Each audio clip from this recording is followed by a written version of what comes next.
வணக்கம் மக்களே, welcome back to our channel. மீண்டும் ஒரு புதிய வீடியோ.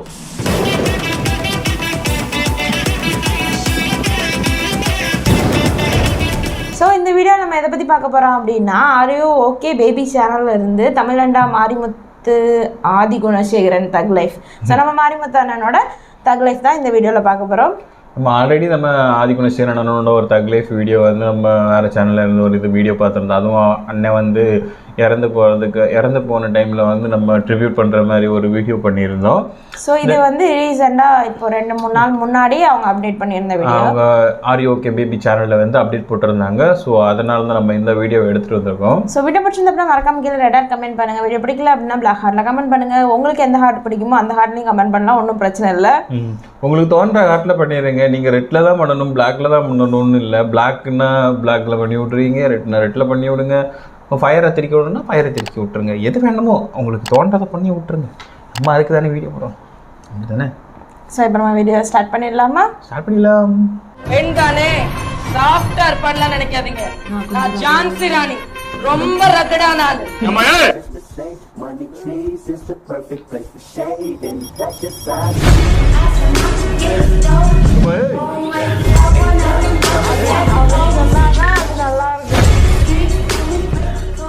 மாரிமுத்தனை குமுதம்ல ஒரு இன்டர்வியூ கொடுக்கும்போது ஆங்கர் கற்பனையா நீங்க சிஎம் ஆனீங்கன்னா முதல்ல என்ன சட்டம் போடுவீங்கன்னு கேட்டிருப்பாரு. ஆனா அந்த கேள்விக்கு கற்பனையவே மிஞ்சுற அளவுக்கு ஒரு பதில சொல்லியிருப்பாரு.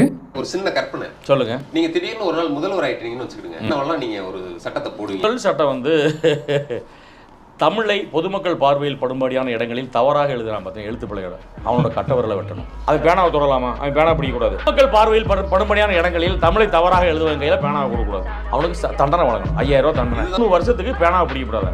தமிழை சரியாக கற்றுக்கிறது வரைக்கும் அரசாங்கத்துக்கு நான் ரொம்ப கெஞ்சி கேட்டுக்கிறது, இப்படி ஒரு சட்டத்தை கொண்டு வாங்க. நல்ல சட்டம்.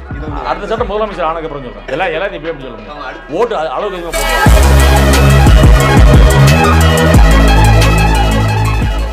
மாரிமுத்தண்ணா கடவுள் நம்பிக்கைக்கு எதிர்ப்பு தெரிவிச்சாலும் அவரோட வீட்டில் ஒரு சாமி படம் இருக்கும். ஸோ அது என்னதுன்னு கேட்டதுக்கு அவர் என்ன சொல்லியிருப்பாருன்னா, உங்களுக்கு கடவுள் நம்பிக்கை இருக்குதா? சத்தியமா கிடையாது சார். உங்களோட ஒரு பேட்டியில நான் பார்த்தேன், உங்க வீட்டில் பேக்ரவுண்ட்ல ஒரு சாமி போட்டோ இருந்துச்சு. இல்ல, அது என்னோட குலதெய்வம் போட்டோ. மனைவி வீட்டில் சாமி கும்பிடுவா. என் பிள்ளைகள் என்னை பார்த்து அவங்களும் கடவுள் மறுப்பாளர்களாக தான் இருக்காங்க. அது என் வீட்டில் இருக்கிறது செந்தட்டி ஐயனார் என்னோட குலதெய்வம். குலதெய்வம் கோயிலுக்கு வருஷம் போவேன் நான். அது என்னோட தாத்தா. அது தெய்வங்கிற கேட்டகரிக்குள்ள வராது.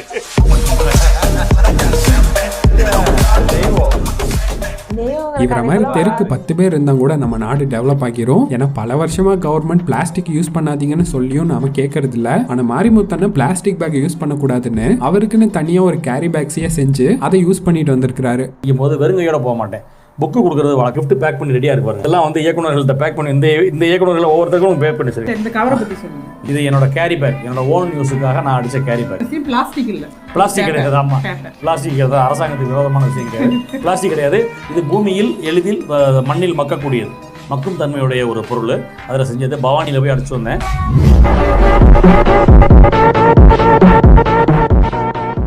போன வருஷம் மாரிமுத்தண்ணா சன் நியூஸ்ல பேட்டி கொடுக்கும் போது எதிர்நீச்சல் சீரியல் பெண்ணடிமைத்தனத்தை பத்தி பேசுதுன்னு சொல்றீங்க. ஆனா அதுல நீங்க பெண்களை ரொம்ப டார்ச்சர் பண்ற மாதிரி சீனும் வசனங்களும் இருக்கு. ஸோ இவ்வளவு கொடுமைப்படுத்தி தான் இந்த மெசேஜை சொல்லணுமான்னு கேட்டதுக்கு அவர் என்ன சொல்லியிருப்பாருன்னா, பொண்ணுங்களை இவ்வளோ கொடுமைப்படுத்தி தான் அந்த மெசேஜை சொல்லணுமா? போறப்ப என்ன புகைப்பிடிப்பது தவறு அப்படின்னு ஒரு படம் எடுத்தீங்கன்னா புகைப்பிடிக்கிறத காட்டி தான் சொல்ல வேண்டியதா இருக்கு.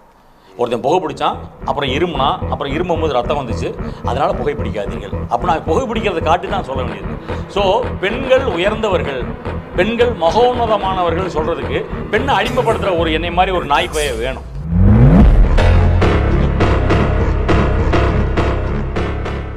நமக்கு ஃப்ரெண்ட்லியா பழகிற பேரண்ட்ஸ் கிடைக்கிறதே கஷ்டம். அதுலயும் பேரண்ட்ஸ் பேச்சை கேட்காதன்னு சொல்ற பேரண்ட்ஸ் கிடைச்சா எப்படி இருக்கும்னு நீங்களே நினைச்சு பாருங்க. அப்படிப்பட்ட ஒருத்தர் தான் இந்த மாரிமுத்தண்ணன்.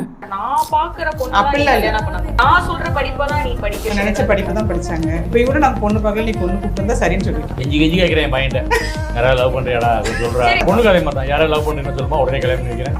அவங்க பிடிச்ச பையனோடய பிடிச்ச பொண்ணோடய அவங்க வாழ வச்சிடலாம்ல. எவ்வளவு நல்ல விஷயம். நான் வந்து வேற ஜாதியில தான் பொண்ணு எடுத்து கல்யாணம் பண்ண போறேன். 2 வருஷம் எவ்வளவு அரேஞ்ச் மேரேஜ் இருந்தா அவங்க விரும்புறவங்க யாரை கொண்டு வந்து படுவாங்க உடனே அடுத்த நாளே கல்யாணம். இளைஞர்களுக்கு என்ன அட்வைஸ் கொடுக்குறேன்னு கேட்டாக்க, அப்பா அம்மா பேச்சா கேட்கக்கூடாது.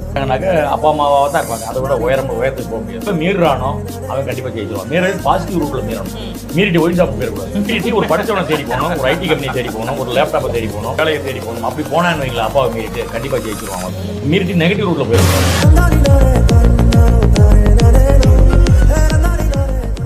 நம்ம கிட்ட உங்களுக்கு என்ன கெட்ட பழக்கம் இருக்குன்னு கேட்டா நம்ம என்ன சொல்லுவோம்? ஸ்மோக் பண்றது, ட்ரிங்க்ஸ் பண்றது, டைம் வேஸ்ட் பண்றதுன்னு நிறைய சொல்லுவோம். ஆனா மாரிமுத்தண்ணாக்குள்ள கெட்ட பழக்கம் என்னன்னா பர்ஃபெக்டா இருக்கிறது.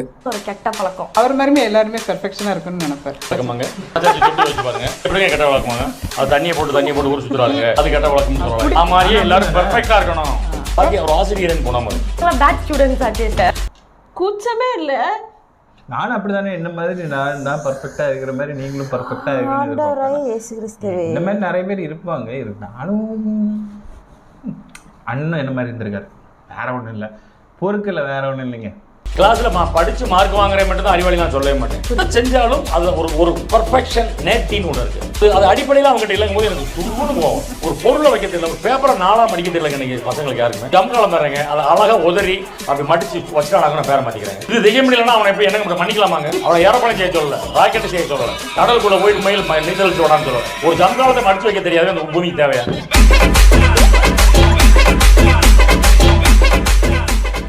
சைனாவோட ரிச்சஸ்ட் பர்சனான ஜாக்மா சொன்ன ஒரு கோட் ஒன்று இருக்கு. அதுல அவர் உங்க லட்சியத்தை நோக்கி நீங்க போகும்போது இன்னைக்கு நாள் கஷ்டமா இருக்கும், நாளைக்கு அதை விட மோசமா இருக்கும், ஆனா அதுக்கு அடுத்த நாள் மிகப்பெரிய வெற்றி காத்திருக்கு. ஆனா நம்மள நிறைய பேர் 2வது நாள்லயே நம்ம லட்சியத்தை கைவிட்டுறோம். ஸோ நெவர் எவர் கிவ் அப்னு சொல்லியிருப்பாரு. அதுக்கு ஒரு எடுத்துக்காட்டு தான் மாரிமுத்தண்ணன். சினிமா பார்த்து சமாளிக்க முடியாம பயந்து போயிட்டாங்க, நீங்க மட்டும் எப்படி தாக்கு பிடிச்சி நின்னீங்கன்னு யார்ட்டையும் கேட்கவே முடியாது. நான் நிக்கிறது திராணி இருக்கு, எனக்கு முன்னாள் சாப்பிடாம இருந்திருக்கேன். தீபாவளிக்கு ரூம்ல தங்கியிருந்தவங்க ஊருக்கு போயிட்டாங்க. ரூம்ல வேற எதுவுமே இல்ல, ஜிவிசா கையில கிடையாது, யாருமே பிச்சை எடுக்க முடியல. ஒரு ஊறுகாய் பாட்டில் மட்டும் இருந்துச்சு. அந்த ஊறுகாயை மட்டும் நக்கிட்டு தண்ணி மட்டும் குடிச்சிட்டே 3 நாள் இருந்தேன். நான் கஷ்டப்படும் ஓடலையே, பயந்து ஓடலையே, பயப்படவே மாட்டேன். எனக்கு தெரியும் இது மாறக்கூடியது, இப்போ நிரந்தரம் கிடையாது. வாழ்க்கை பூராம ஊரே அன்னிக்கிட்டே இருக்க போறோம் இல்ல 3 நாள் கழிச்சு ஊருக்கு போனேன் வந்துட போறான், 5-10 வந்து கொடுத்துட போறான், ஒரு ஹோட்டலில் போய் இட்லி சாப்பிட போறோம். அது வரைக்கும் நக்குவமே ஊறுகாய் என்ன ஆயிர போகுது.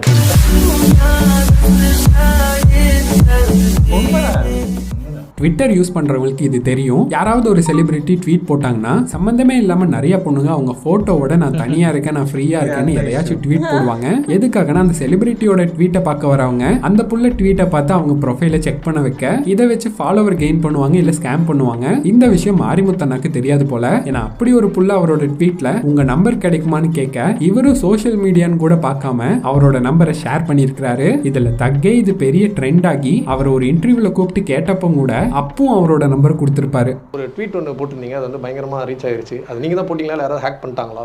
நான் தான் போட்டேன். நீங்க தான் போட்டீங்க? நான் தான் போட்டேன். Can I call you?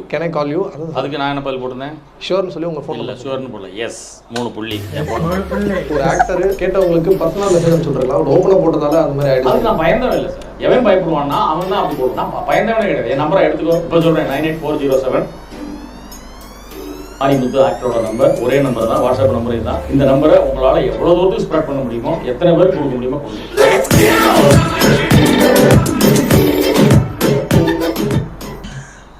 அதாவது அவர் சொல்ற மாதிரி ஒருத்தவங்க ஒரு சோஷியல் மீடியாவில் ஒருத்தவங்களோட நம்பர் கொடுக்கணும்னா அதுக்கு ஒரு திராணி வேணும். அவர் சொல்ற அவர் பாஷையில் சொன்ன மாதிரி திராணி வேணும். ஏன்னா எவ்வளவோ கெத்து, இந்த தைரியத்தை திராணி அவங்க அந்த ஒரு பாஷையில் சொல்கிறாங்களாம். ஸோ அதுக்கு தைரியம் வேணும். ஏன்னா எவ்வளோ சோஷியல் மீடியா எவ்வளோ பேரை பார்ப்பாங்க, எத்தனையோ லட்சம் பேர் பார்ப்பாங்க. அந்த இதில் சோஷியல் மீடியாவில் வந்துட்டு இந்த நம்பரை வந்து கொடுக்கணும், அதுவும் மீடியா முன்னாடி இந்த நம்பரை தைரியமாக கொடுக்கணுன்றதுக்கு ஒரு தனி தைரியமே வேணும். அதுலேயும் நிறைய பேர் கூட கால் பண்ணி எவனா என்னென்னமோலாம் பேசியிருப்பான். அந்த இது கூட அந்த இன்டர்வியூவில் அண்ணன் சொல்லியிருப்பாங்க. அவன் ஃபோன் பண்ணி கேட்டான், நீ தைரியமான வந்தால் நேரில் வாயேன் நானே பார்த்துக்கிறேன் அப்படின்ற மாதிரிலாம். அவர் அந்த மாதிரி இருந்த மனுஷன். விஜயகாந்த் சாரோட மனசு மாதிரி தான் நம்ம மாரிமுத்து அண்ணாவோட மனசும். சரியா, கொஞ்சம் இலகுன மனசும். தென் கோவப்பட்டால் வந்து ரொம்ப உக்ரமாக கோவப்படுற அந்த ஒரு வேவ் லென்த்தில் வந்து இவங்க 2 பேருமே வந்து ஒரே ஒரு இதுதான். ஸோ அந்த இதில் தான் வந்து என்ன சொல்கிறது, 2 பேருமே நம்ம இழந்துட்டோம். சரி, அதை இப்போ பற்றி ரொம்ப டீப்பாக பேச வேணாம். நம்ம அண்ணனோட தக் லைஃப் வந்து வேறு லெவலில் நம்ம ஆல்ரெடி நம்ம நிறையவே பார்த்துருக்கோம். நம்ம சீரியலோட தக் லைஃப் தான் அதில் நிறைய இருந்துச்சு. பட் இதில் பொது இதில் வந்து நிறையவே சொல்லியிருக்கிறாரு. அப்பா அம்மா சொல்கிறதுக்கு யாருமே கேட்காதீங்க. அதாவது எல்லாரும் சொல்லுவாங்க அப்பா அம்மா பேச்சை கேட்டு நடக்கணும் அப்படின்னு. அவர் கரெக்டாக பாயிண்டாக சொன்னார்ல, அப்பா அம்மா பேச்சு வந்து யாருமே கேட்காதீங்க, கேட்டுட்டு நல்ல வழியில் போயிட்டா பரவாயில்ல, கேட்டுட்டு வாங்கி சாப்பிடவே உட்காந்துக்க கூடாது. அந்த மாதிரி இதெல்லாம் நல்லா இருந்துச்சு. தென் அவர் அதாவது இந்த அப்பா அம்மா வந்துட்டு ஃப்ரெண்ட்ஸ் மாதிரி ஒரு பிள்ளைங்ககிட்ட இருக்கணுன்றதுக்கு அடையாளமாக அவர் வந்து இருந்திருக்காரு. ஸோ நாங்கள் இந்த வீடியோ என்ஜாய் பண்ணோம். நீங்கள் என்ஜாய் பண்ணீங்களா இல்லையாங்கிறத எங்களுக்கு கமெண்ட்டில் சொல்லுங்கள். ஸோ வீடியோ பிடிச்சிருந்தப்பனா மறக்காமல் லைக் பண்ணுங்கள், ஷேர் பண்ணுங்கள், கமெண்ட் பண்ணுங்கள். மறக்காமல் சேனலை சப்ஸ்கிரைப் பண்ணிட்டு பக்கத்தில் இருக்க பெல் ஐக்கானை ப்ரெஸ் பண்ணிடுங்க. அப்போ தான் நாங்கள் போடுற வீடியோ நோட்டிஃபிகேஷன் வரலாம் உங்களுக்கு உடனுக்குடன் வரும். ஓகே, நெக்ஸ்ட் நல்ல வீடியோவில் மீட் பண்ணலாம். அது வரைக்கும் பாய்.